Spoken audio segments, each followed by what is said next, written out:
So how would myself, a procurement person, a buyer, commodity manager, all the different titles we use in our supply chain field, how do I stand out? What does somebody have to do to stand out amongst their peers so they are a candidate for leadership, management, in those higher levels? What do they need to do to stand out? That's a great question. I would say keep your skills really fresh. Have passion in what you do, and look for opportunity. So never become complacent. Increasingly, organizations are becoming flat, right? That's just a factor of organizations today. But take lateral roles. Make sure your skills are consistently fresh. And be patient about things. So I would say what really stands out is just delivery. Delivery of results. Do what you say you will do, and be passionate about seeking out opportunities. Be creative for your company. Add value. Show relevance. And look broadly. Look at the peer group of companies that you're working with. Look at best practices. Benchmark. You don't have to be a chief procurement officer to look at benchmarking.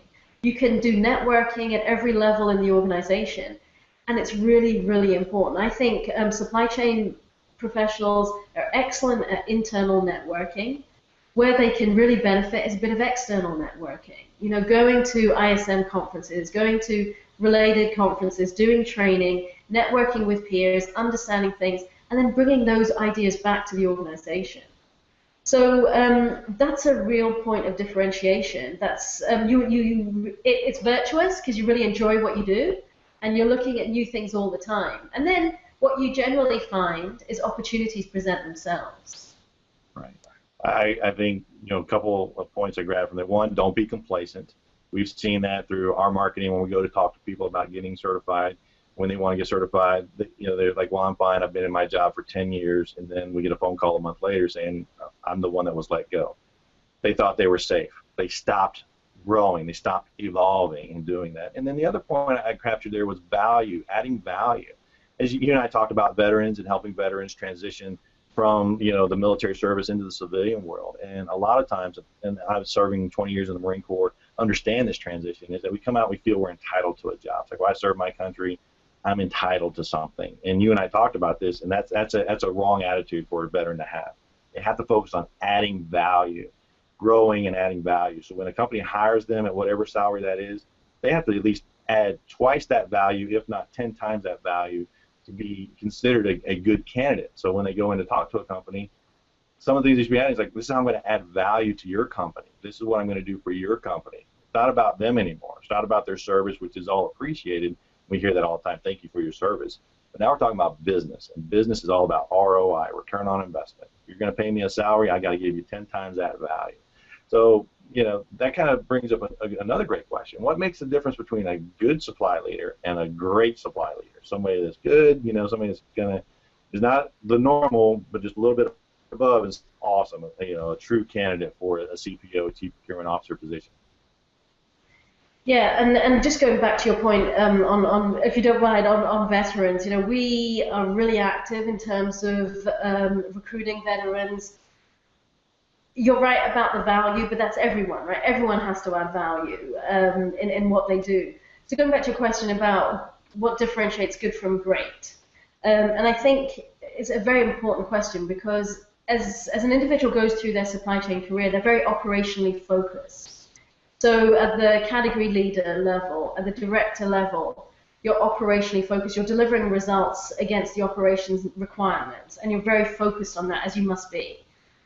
What differentiates and enables people to move to the next level is strategic capability, and understanding and aligning the needs of the organization and pulling them into the supply chain strategy and then delivering against them. So I think as someone at that director level who's looking to go into the VP needs to be mindful of is getting exposure at senior levels, but then also devising strategic aspects or putting together strategic plans and then executing against them, very, very aligned with the business. So it's being aware of that operational to strategic element and making sure that they are perceived and actually can do that work. So that's the big hurdle as people move. And I think it's the hardest hurdle, moving from that director to VP or that VP to SVP, because what's made them successful at a director level, they need to do that much more to move to the next level, if you see what I mean. So that's important. You know, that's really important, being aware of that. And that's where, if you go through the stretch assignments, and if you're constantly agile and you're constantly looking for opportunities, those will present themselves and they'll be much easier. The other piece is managerial experience. You know, some of the hurdles with the flatter organizations are that, you know, you don't get enough man management experience. And then there's a big gap where you may be leading a team of 4 or 5, but the next role is a team of 50 or 100, or you may be leading 20 or 30, but the next piece to get to SVP level is 500, 1,000 plus. So, I mean, you know, those are really important aspects, again, to put in the 5-year plan, whether it's through program management or project management, where you can lead cross-functional teams over a global basis. So it's not direct management, but it's management through influence, which is absolutely critical to make it again into that next, into the C-suite. So those kind of looking for those experiences, gaining those in the toolkit would be really important. And maybe just an additional capability or a chance to get that experience is volunteering with organizations like ISM and running like the conference, annual conference coming up, multiple opportunities throughout the world to work with a local ISM chapter and lead these kinds of, you know, you're focused on 4 or 5 at work, but then when you work with your chapter, you're working with a 40, 50, and then you go national chapter, 400, 500, you can get some experience that way as well. And I just wanted to kind of bring that up to folks as an opportunity for them. You know, you're working in the supplier diversity conference that was in Atlanta. That's where we met. You know, that opportunity to work with that many people, just expanding our managerial capability there. What are your thoughts on those? No, that's absolutely key. And there's so many non-profit types organizations, Red Cross, you know, there's board opportunities with the Red Cross as a state level or a local level. There are so many different non-profit associations. ISM is terrific. You know, moving through the ranks at an ISM state chapter provides networking, external networking, gives that peer group, gives the best practice discussion share, it shows commitment to the function, and it gives opportunities for leadership. Absolutely. Mentoring is great as well. Mentoring through the ISM program or through other programs, mentoring, not only seeking mentors, but also mentoring younger people at any stage of your career. It's really enhancing. So I would say, you know, entry level, junior managers who can mentor interns or mentor high school or college students. Really, really important skill set building. That's a great point.